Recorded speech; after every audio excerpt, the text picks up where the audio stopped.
प्रभु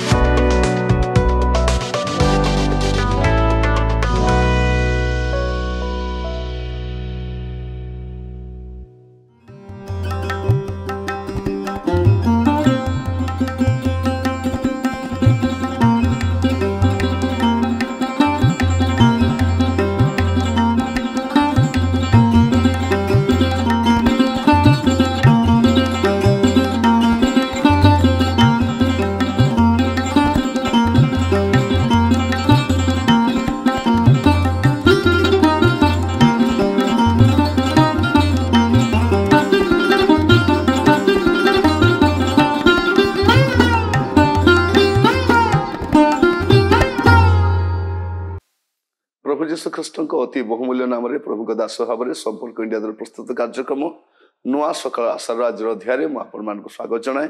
प्रभु आपण प्रत्येक को बाहुल्य रूपे आशीर्वाद करूँ।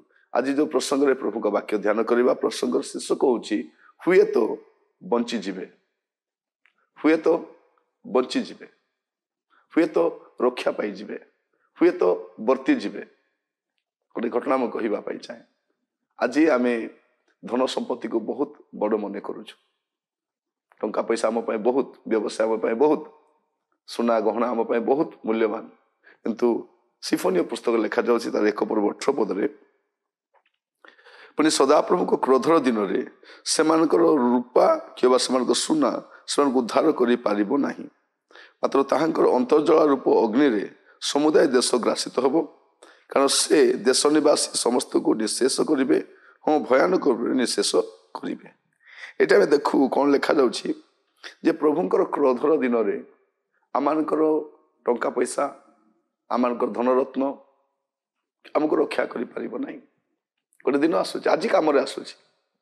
आज आप टंका पैसा रे घर बनई पार्टी, गाड़ी किणी पार्टी, सुना गहना किणी पार्टी, जावतीय सुखर विषय किणी पार्टी। कि गोटे दिन आसो प्रभु जो विचार करने आरंभ करेंगे, क्रोध प्रकाश हम से समय आपंकर अर्थर विनिमय रे आपन किछि पाई परिबे। एटा बाइबल हमको शिक्षा दिए। आपण जहाँ भी करुछंती मन रखंतु गोटे दिन आसीबो जे टंका पैसा आपन को उद्धार करि पारिबो नै, आपन को जीवन को बंचाई पारिबो नै। प्रभु को सम्मुख रे जो विचार अछि सेठु आपन वर्ती पारिबे नै। एटा आपन मन रखिबा दरकार। प्रभु तांको वाक्य जरिया रे आपन को मते सचेतन कराउछंती। ता तले लिखा जाउछि 2 पर्व तार प्रथम 3 पदरे, हे लज्जाहीन गोष्ठी तुम्हें माने एकत्र हुओ। हाँ, एकत्र हुओ। आज्ञा सफल होगा पूर्वे, दिन तुष पर उड़ी जावा पूर्वे, सदाप्रभु को प्रचंड क्रोध तुमको पर आसवा पूर्वे, सदाप्रभु को क्रोधर दिन तुमको पर आसवा पूर्वे एकत्र हुओ। बारंबार लिखा जाउछि से दिन आसवा पूर्वे, से दिन आसवा। देखंतु आज्ञा सफल होगा पूर्वे, दिन तुष पर उड़ी जावा पूर्वे, सदाप्रभु को प्रचंड क्रोध तुमको ऊपर आसवा पूर्वे, सदाप्रभु को क्रोधर दिन तुमको पर आसवा पूर्वे एकत्र हुओ। फेरी आसवा सजाड़ा यहाँ से कह कौन लिखा जाउछि, हे देशस्थ नम्र लोक माने ताहांकर शासन पालन करियछ जे तुमे माने। शासन प्रभुंकर शासन को मानिक रहिबा, शासन को पालन करवा, शासन को पालन करियछ तुमे माने। तुमे समस्ते सदा प्रभुंकर अन्वेषण करो। कार अन्वेषण करो? ए टंका पैसा जगत पथर अन्वेषण करो नहीं, सदा प्रभु को अन्वेषण करो, धर्मर अन्वेषण करो, नम्रतार अन्वेषण करो। होई पारे सदा प्रभु को क्रोधर दिन में तुमने गुप्त स्थान रखा जी माने हुए तो आपण बंचीजे से दिन। टंका पैसा बंचाइब नहीं जदि बेल थाउ थाउ आपण कौन करेंगे? सदा प्रभु को अन्वेषण करेंगे, धर्मर अन्वेषण करेंगे, नम्रतार अन्वेषण करेंगे। होई पारे वर्तीजे। यहाँ रेप्चर विषय कह जाए, गुप्त स्थान रे रखा जीव। जगत उपर जो विपत्ति आसूची, जो दंड आसूची, जो भयंकर परिस्थिति आसूची, होई पारे आपण बंचीजे, होई पारे आपण वर्तीजे, होई पारे आपण रक्षा पाइजे। केमिति? जदि बेल थाउ थाउ प्रभु को कतिकी फेरी आसबे, अनुतप्त हेबे, क्रंदन करेंगे, विलाप करेंगे, प्रभु कहे लॉर्ड आई एम सॉरी, आपण को टंका पैसा दरकार नहीं। टंका पैसा विनिमय जगत सुख किणी पारे, କିନ୍ତୁ ସ୍वर्ଗ କିଣିପାରିବେନି। ଟଙ୍କା ପଇସାର ବିନିମୟରେ ଆପଣ ଯାବତୀୟ ଜିନିଷ କିଣିପାରିବେ, ଈଶ୍ୱରୀୟ ଶାନ୍ତି କିଣିପାରିବେନି, ଈଶ୍ୱରୀୟ ସୁଖ କିଣିପାରିବେନି। ସେଟା ଦେଖିବେ ଅନେକଙ୍କ ପାଖରେ ଧନରତ୍ନ ସବୁ ଅଛି, ସୁଖ ନାହିଁ, ଆନନ୍ଦ ନାହିଁ, ପ୍ରଭୁଙ୍କର ଉପସ୍ଥିତି ନାହିଁ। ଅଭିଷେକ ତ ପଇସା ଦେଇ କିଣିପାରିବେନି,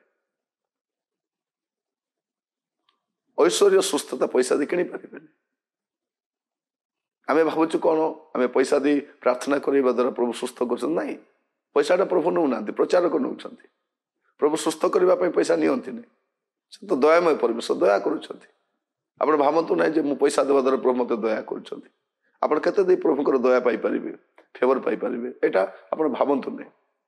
ତ ଯଦି ଆପଣ ଆଜି ବେଳ ଥାଉ ଥାଉ ଜୀବନକୁ ସଜାଡ଼ିବେ, ଅବାଟରୁ ଫେରି ଆସିବେ, ଦୁଷ୍ଟତାରେ ଫେରି ଆସିବେ, ହୋଇପାରେ ହୁଏତ ଆପଣ ବଞ୍ଚିଯିବେ, ରେପ୍ଚରରେ ଆପଣ ଚାଲିଯିବେ, ମେଘମାଳାକ ନୀତ ହେଇଯିବେ, ଗୁପ୍ତ ସ୍ଥାନ ରଖାଯିବେ। ଆଗାମୀ ସମୟରେ ପୃଥିବୀରେ ଯେଉଁ ଦଣ୍ଡ ଆସୁଛି ମନୁଷ୍ୟର ପରିକଳ୍ପନାର ବାହାରେ। ମନୁଷ୍ୟ କେବେ ସେ ପ୍ରକାର ଦଣ୍ଡ ଦେଖିନାହିଁ, ସୃଷ୍ଟିର ଆରମ୍ଭରୁ କେବେ ସେ ପ୍ରକାର କଷ୍ଟ ଆସିନାହିଁ। ଲୋକମାନେ ନୋହଙ୍କର ସମୟରେ ଘଟଣା ଦେଖିଛନ୍ତି, ଲୋଟଙ୍କ ସମୟରେ ଘଟଣା ଦେଖିଛନ୍ତି, ଅନେକ ଭୂମିକମ୍ପ ଦେଖିଛନ୍ତି, ଅନେକ ପ୍ରକାର ମହାମାରୀ ସୁନାମି ଦେଖିଛନ୍ତି। ଗତ ଦିନମାନଙ୍କରେ ଆମେ କରୋନାର ପ୍ରକୋପ ବି ଦେଖିଛୁ। କିନ୍ତୁ ଆଗାମୀ ସମୟରେ ପ୍ରଭୁଙ୍କର ଯେଉଁ ଦଣ୍ଡ ଆସୁଛି,